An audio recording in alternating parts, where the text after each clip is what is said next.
Ada kisah dari Jawa, pangeran gagah pemberani, membela rakyat setiap hari.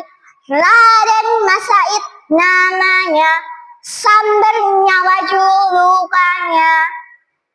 Assalamualaikum warahmatullahi wabarakatuh. Selamat pagi kepada yang terhormat para Dewan Juri dan teman-teman semua. Perkenalkan, nama saya Briana dari SD IPMTA Matese. Saya akan menceritakan tentang sebuah kisah seorang pangeran pemberani. Namanya adalah Raden Mas Said.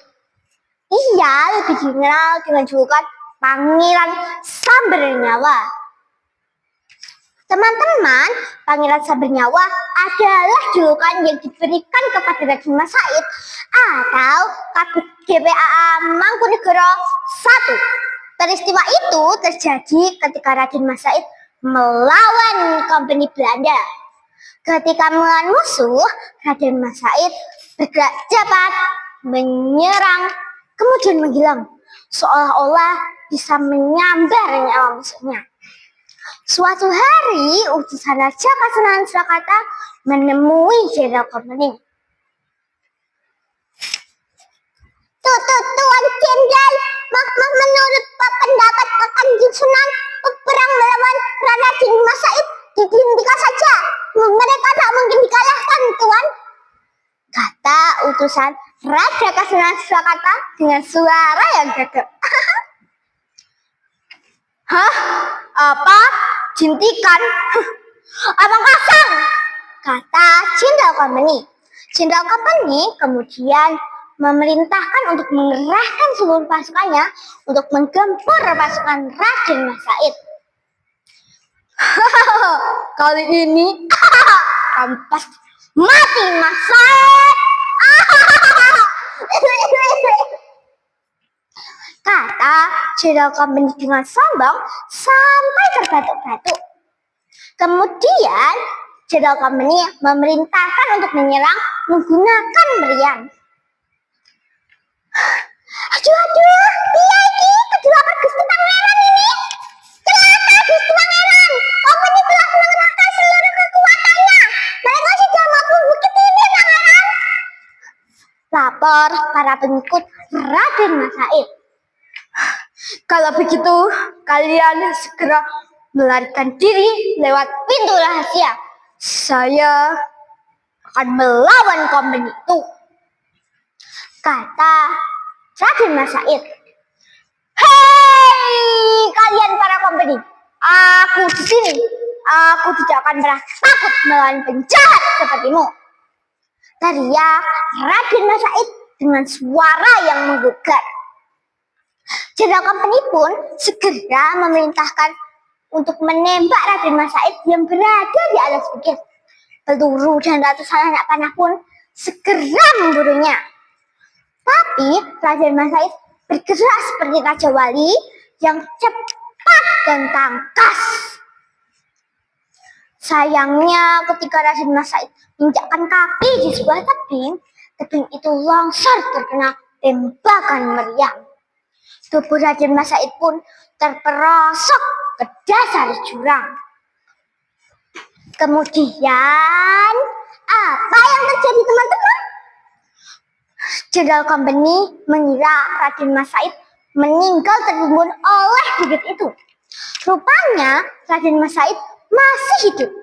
Pada saat tubuhnya meluncur ke dasar jurang, tiba-tiba ada seorang petapa sakti yang menyambar tubuhnya secepat kilat dan membawanya ke sebuah goa yang aman. Aku seorang petapa, namaku Sukma Lembara. Aku sudah lama membayang-bayangi dirimu. Aku hanya ingin memastikan apakah engkau benar-benar cocok menerima warisan pusakaku, kata petapa sakti itu. Tidak hanya mewariskan pusakanya, petapa sakti itu juga memberi nasihat kepada Raden Mas Said. Agar perjuangannya berhasil, Raden Mas Said disarankan agar bertapa selama 100 hari di sebuah gunung di Mateseh. Sampai di sini pertemuan kita, Mas Said. Setelah bertapamu selesai nanti, akan ada seseorang yang menemuimu, kata petapa Sukmawambara sebelum tiba-tiba bilang. Setelah selesai bertapa selama 100 hari, tiba-tiba datang seorang kakek tua renta yang datang menghampirinya. Kakek tua itu akan mewariskan pusaka kepada Raden Mas Said asalkan bisa menyiapkan dirinya. Perlahan Raden Mas Said menghunuskan kerisnya.